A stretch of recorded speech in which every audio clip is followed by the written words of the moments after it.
how would Jay-Z have become Jay-Z that he is if it wasn't for Nas and, for Pac and Big being out? A lot of artists wouldn't be as big as they are if they were here. I was there when Big Daddy Kane brought out Jay-Z for the first time. I want y'all to be some friends of mine, okay? I want y'all to put your hands together for my brother Jay-Z. And Jay-Z started spitting, and you knew he was special because at the time, Big Daddy Kane wore the crown. He had it. For him to bring a young boy out there in Manhattan and get that boy to spit, there was things like that that was legendary to me. Me and Pac went in the studio and did a song together. And then them little dudes. Outlaws. Yeah. They came, like, as soon as we got there, they came up to Pac talking about, yo, Lauryn Hill dissed you, Mobb Deep dissed you, this and that, and da. So then Pac went in the studio and started writing some about, I think. Hip-hop's biggest success story isn't what you think. For 30 years, we've been sold a lie about Jay-Z's rise to the top. The truth is, he built his empire on calculated betrayals, quiet cowardice, and removing anyone he saw as a threat. And now, Big Daddy Kane has shattered that carefully crafted image forever. What you're about to hear connects 3 decades of suspicious behavior. From mentors he abandoned, to legends he feared, to modern artists he's tried to destroy. This isn't just rap beef. This is about a man whose billion-dollar legacy is drenched in jealousy, spite, and blood. The receipts are undeniable. We've all been betrayed by someone we helped, but what you're about to hear will make you sick. Jay-Z wasn't some genius waiting to be discovered. He was rejected by every major label in the industry. And Kane, he had to burn his own reputation just to get this nobody a deal. The humiliation Kane suffered, walking label to label and begging for someone to listen, should have been the warning sign. But he kept believing, because that's what real people do. They fight for others, even when the world says no. Jay-Z, I heard that no one really wanted to sign him when you were shopping him around the record labels. Is that true? Yeah.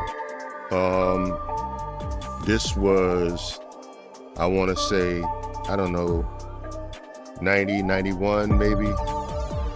We, we recorded some songs, probably about 4 or 5 songs on Jay-Z, and shopped them to several different record labels, and they all passed. None of them could see the vision. But I'm gonna be honest with you about that. I'm glad, because I don't think that dude would be as successful and billionaire that he is had they signed him. Because this is when Jay was doing that, that fast rapping stuff, what him and Jazz O created. So he was doing that fast rapping thing. And, that style, it was hot for a minute and then it kind of went away, I think Twista may have been the only one that really survived that whole, era of that, So, I don't think that Jay would have really blew up had he came out, with that flow. So the label's issue with him was his flow? Yeah. It was like, with some people, they didn't, like the flow. With some people, they didn't like the image. It different, but, nevertheless, we couldn't make it happen. Imagine the embarrassment Kane felt, walking into meeting after meeting, vouching for a man who couldn't even get in the door. Kane looked like a fool because of Jay-Z, yet he kept pushing because he saw potential where everyone else saw nothing. That loyalty, it was repaid in the worst way possible. Kane had already noticed the warning signs that should have made him walk away. He knew what kind of person Jay-Z truly was, and what Kane said about Jay's character 3 decades ago will chill you to the bone. Jay was more quiet, but I learned that Jay was being quiet because he was taking notes. He was taking notes, observing everything, taking it all in, because, sometimes you're around and you're watching to see things to do. But some people are around watching, seeing what not to do. You get it? That's how Kane described Jay-Z's behavior long before the rest of us caught on. He said Jay was the type to quietly observe, study everyone, and wait for the perfect moment to strike. That wasn't just personality, it was a warning about character. Kane told the hip-hop world that Jay-Z was calculating, patient, and dangerous in ways people didn't want to believe. nobody listened. We were all too distracted by the performance.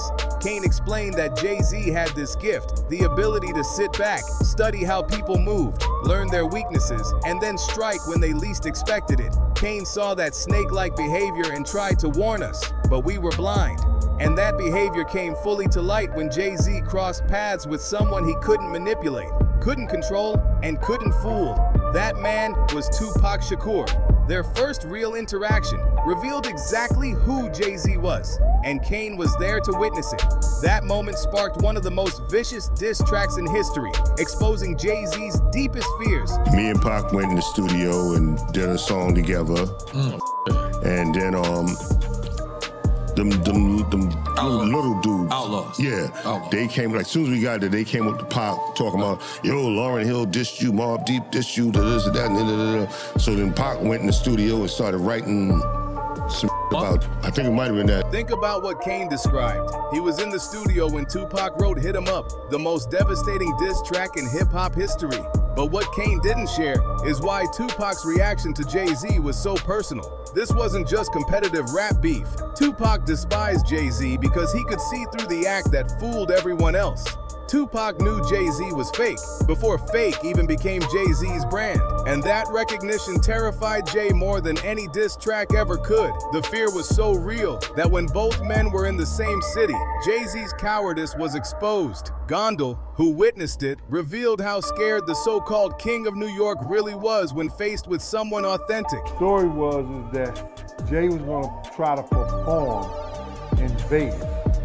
But Pac was in Vegas, and him and his dudes now. And they wasn't gonna let Jay-Z come out the hotel. They found out where Jay was at. And Jay wasn't gonna come out the hotel. He was gonna miss that performance or whatever like that.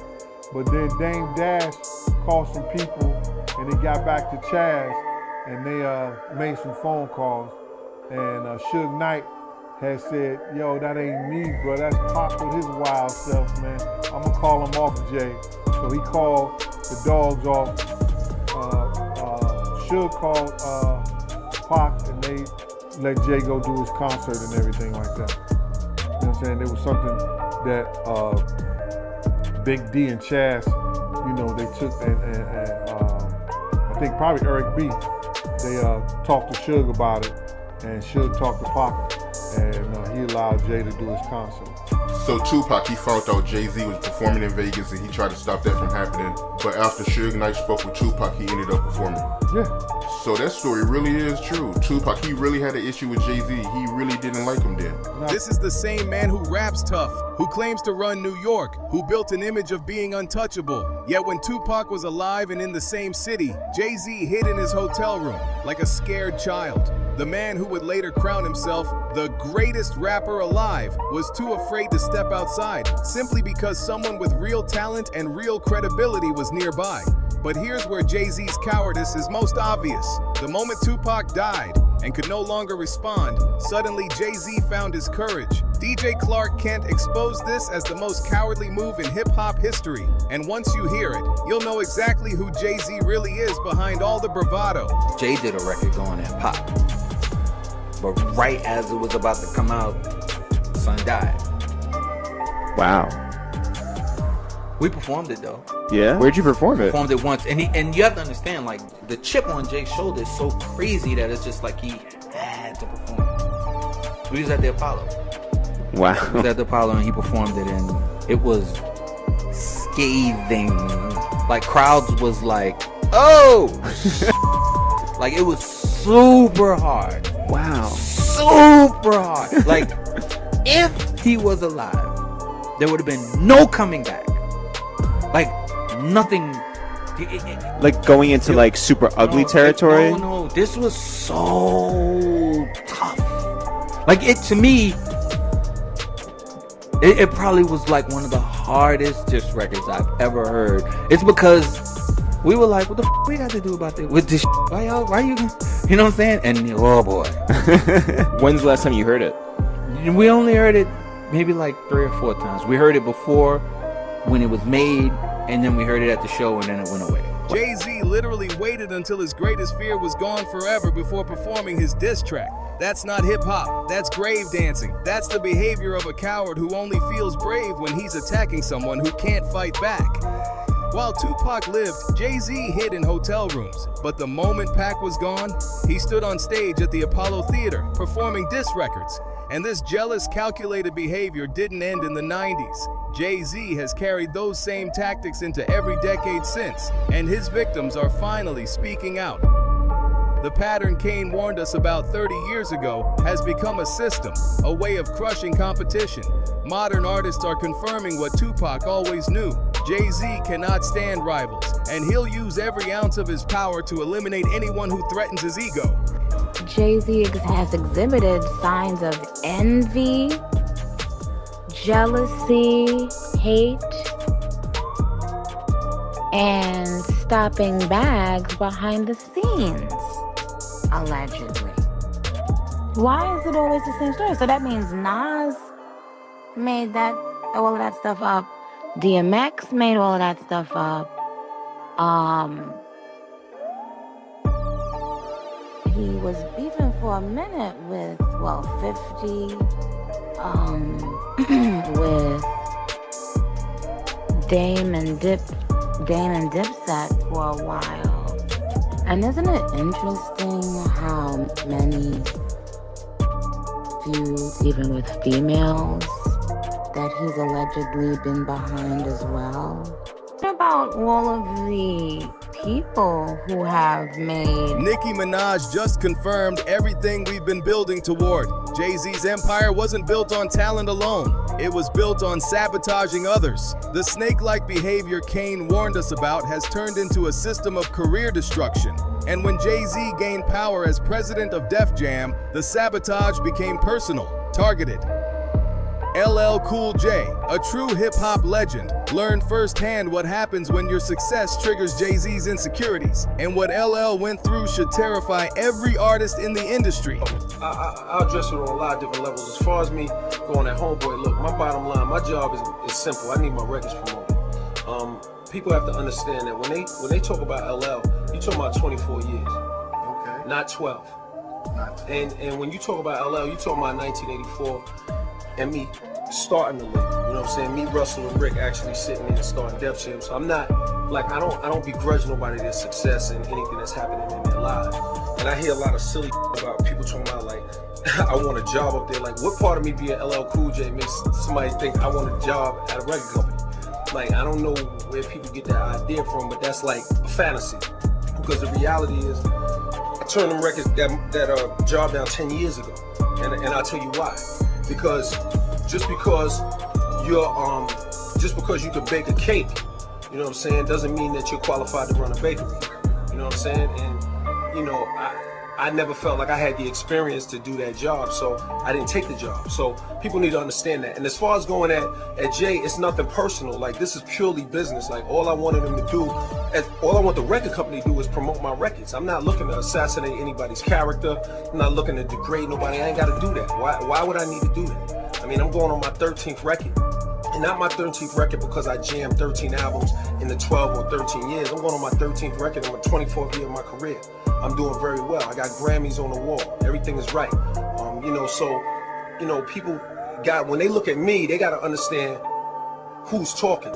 You know what I'm saying? This is like, I'm not new to this. Like, I do this for real. I've been doing this. And, you know, a record needs to be promoted. And if somebody gives you their word, they got to keep it. It's as simple as that. So as far as me trying to degrade Homeboy or begrudge someone's success, it's impossible because I'm successful, extremely. You know what I'm saying? So I don't have to play those games. You know, I'm like some new cat that's looking to pick at somebody or take shots at somebody. I'm not looking to do that. They didn't promote my record. I want my records promoted, and that's what it is. And I met with them and told them the same thing to their faces. So this is not, you know, and as far as people talking about, oh, well, you could have got this person on the phone. I called. You don't pick up the phone, I fire a shot in the air.